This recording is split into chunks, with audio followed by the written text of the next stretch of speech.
Ahoy tubesters! So in today's video we're going to be talking about the black chicken, or black chicken in a whole, but specifically the feet and the importance of this. I am going to be showing the black chicken foot that I have, so if you are uncomfortable with that, if with curios or animal parts, whatever, I will try to put like a warning, a disclaimer warning in the beginning of this, but if I wasn't able to do it, or if you missed it, this is another attempt for you to basically click off and not watch this.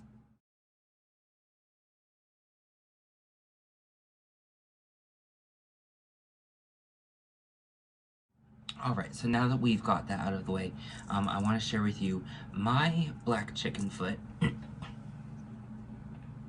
This is mine, and basically this is a necklace. This is very important in Bohemian tradition. The black hen, or black chicken, the whole species technically, is really important. But the feet of the black chicken are very important. Now, for a lot of people, they just are gonna probably think, oh, black, so they're gonna use it for protection from hexes and curses and all that bullshit. We don't do that. Now, I've talked about in Kalo Kachnia Lavari, Black Chicken Potion, where basically that we don't sacrifice black chickens. Well, that's not entirely true, but that's a video for a different day. We don't just eat black chickens. We don't just kill black chickens for the sake of doing that, because they're very sacred in our practice. And if we do sacrifice one, it's not considered an animal sacrifice per se, because we kind of see that a little differently. And what it is that it's usually an old chicken that can no longer lay eggs.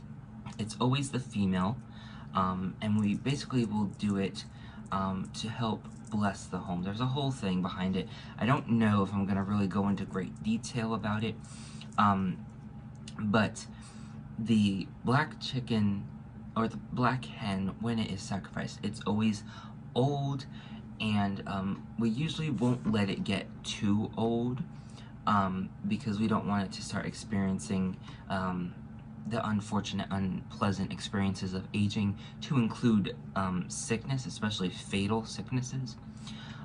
So that's just because to us we see that as humane. You may not agree, but as long as you respect it, that's fine with me.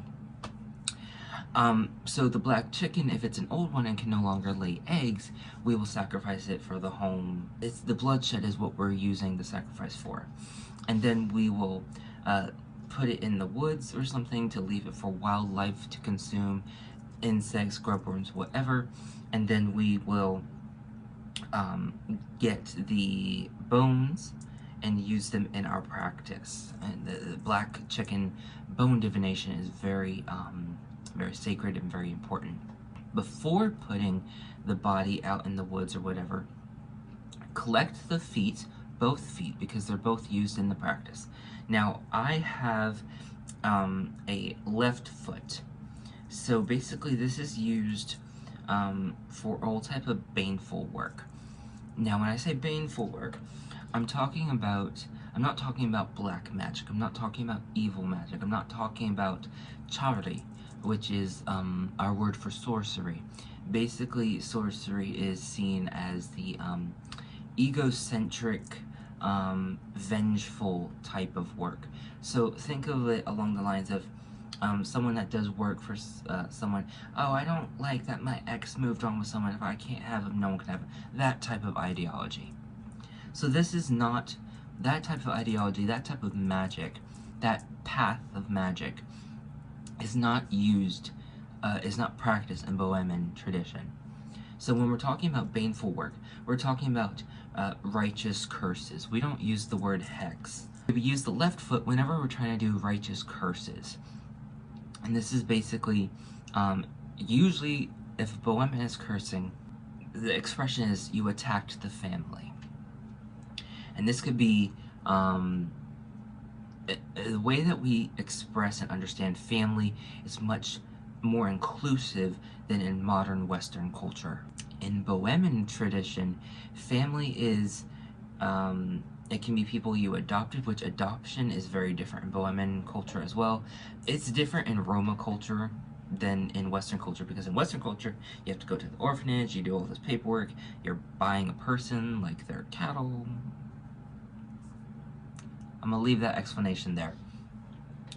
But in Bohemian tradition, it's like a verbal contract, verbal agreement. It's understood that you are taking responsibility for this person, you are going to teach this person, you're going to raise this person, and you're going to raise them in the Roma way, or in this case, the Bohemian way. But in Bohemian tradition, we use the left foot for righteous cursing, and like I was saying, it's when there's an attack on the family. And the idea of family is about music, food, dance, singing, the home. It's so much broader than just blood-related people. And so any type of disrespectful comment is an attack on the family. So if you say something like, that food stinks, that's a disrespect, that's an attack on the family. Now that doesn't mean you're automatically gonna get cursed, that's not what I'm saying. But it's a red flag for us. It's a warning sign. It's letting us know that, oh, this is you, because the way it historically worked, and history usually is repeating itself, is that stuff like that would be done first. The distinction between us and you is made, and the comment is made, and then it escalates, and then it starts to become physical attacks and aggression. And not saying that that's what you're doing if you're making your little side comments, but that's why it essentially it's trauma.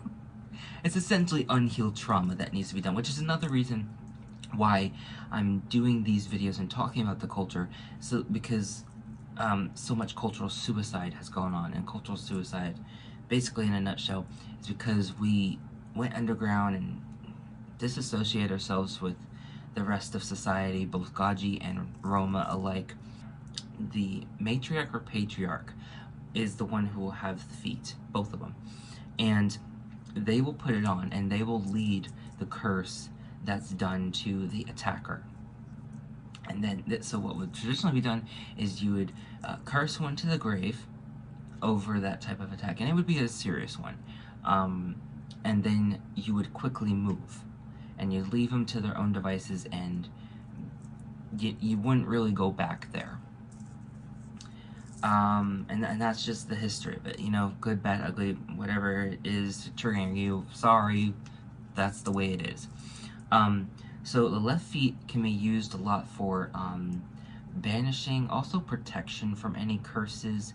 So what they'll do is that the foot basically will receive the curse, and it will nullify it, and it will also, this is also, used for, what's the word? Defensive protection. So it will take the blunt for you. It's also used for any type of banishment or release work, whereas the right foot would be used for offensive protection. So for the attack, if you feel you need to do the attack, then you'd use the right foot. It's also used for blessings and did I get it back? I think I got it backwards. I'm sorry. The right foot is defensive protection, and the left foot is offensive protection. I was like, that's not really making any sense. Yes, so offensive protection with the left foot, also why you would do hold on. Okay, y'all, so I had to go back and look at my notes because I was getting things asked backwards. So, and this is exactly why I make these videos, or contributing reason why I make these videos, and why I write things down and try to put it in my grimoire or Book of Shadows. I don't know why I'm trying to use, I guess this is my second hand, grimoire or Book of Shadows. Because I can't remember shit to save my life, there have literally been times I have forgotten my own birthday. So, I had to review my notes. Basically, what I'm trying to say is, the left foot is used for defensive protection. It is also used, it goes with the same concept of left is receptive and feminine, right is projective and masculine. The left foot, let me talk about the right foot first. The right foot, because those are the words that are like stuck in my head right now. The right foot is the one for hexes and any type of projective work. So if you're doing a banishment, or if you're doing offensive protection, or if you're sending out a curse, or anything along those lines, you'll use the right foot. And then the left foot would be anything like, what's the word? Defensive protection. Think of it, instead of the claw scratching and attacking, the claw will like wrap around and it protects you. And it's also the foot of blessings. So it will bless you in that way, and it will protect you. That's primarily what it is. Basically, in a nutshell, the left foot, if you can only have one, the left foot is the best one to have. I wanted to put it on so you can kind of get a feel of what it's like. Now, I did use an old rosary. That is not traditional. I may change it, just because it is a little on the tight side. It does slip over my head, but it's a little hard to get it to like properly, or just quickly put it on and off. So I'm most likely going to get some type of cording or something. It is traditional to have like a beaded look, and you can put beads on it. I mean, it's very different per family, quite frankly. This is one of those different per family things. I am hoping on getting a right foot at some time in the future, just because it's good to have both. And basically, and since I am being, I guess you could say, trained, I don't want to say groomed, because that's has bad connotation, but I'm being guided and educated, let's put it that way, to be, when I start my own family, that I will be the, in my case, since I'm a male, the patriarch of the family. So that's why it's important for me to have this, and the right foot as well. It's also important that I get the blood meal powder, and also get the, what am I trying to say? The black chicken bones to make the divination set. Now, I do have a chicken bones set in here. Some of y'all I've done a reading for with the chicken bones, but these are not black chicken bones. And when I talk about black chicken bones for divination, I'm talking about every single bone. Now, what usually happens with like maybe ones of like the spine or some of the feet or something along those lines, some of those get turned into beads, and they'll get added there. Some of the neck bones also, neck, spine, maybe even the tail, all of those kind of get put in as beads to build the necklace. I've even seen where like someone will like make a loop with the cord or whatever, and then use the tip of the tail, like the tippy top tailbone, the one that's like the pointy, like the end, that very end of the tailbone, as like a class thing. I was like, oh, that's really cool. I can't remember if that was told to me by Baba, or if that's the way she did hers, but it's definitely something that I want to do. I think it's really creative. Using all parts of the chicken without consuming the chicken is basically the way of the Bohemian. Now I'm going to go into a quick explanation of why we sacrifice the black chicken. The only way in which we will sacrifice a black chicken, like I said, it has to be old and no longer laying eggs. What I was trying to say is that the black chicken is really sacred. You don't eat it, but the blood is life force. It's energy, and you're basically, the chicken is being blessed, or is consecrating and blessing the land. This comes from the origin story of Jezi Baba. In the story, it talks about how she uses a black chicken to create her home. She sacrificed that chicken. That is why we sacrifice the chicken, because she is our witch mother. She is the source, not the source of our magic, but the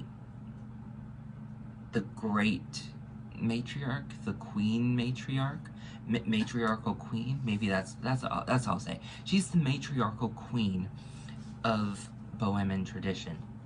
She is the first witch. And so that is why we do that, because she did that, sorry. However, we don't just go around willy-nilly killing chickens or whatever that. We don't even usually have a lot of black chickens if we are a homesteading, farming, agricultural type of living situation, which didn't really become a thing until house dwelling became mandatory, and that's a whole historical thing.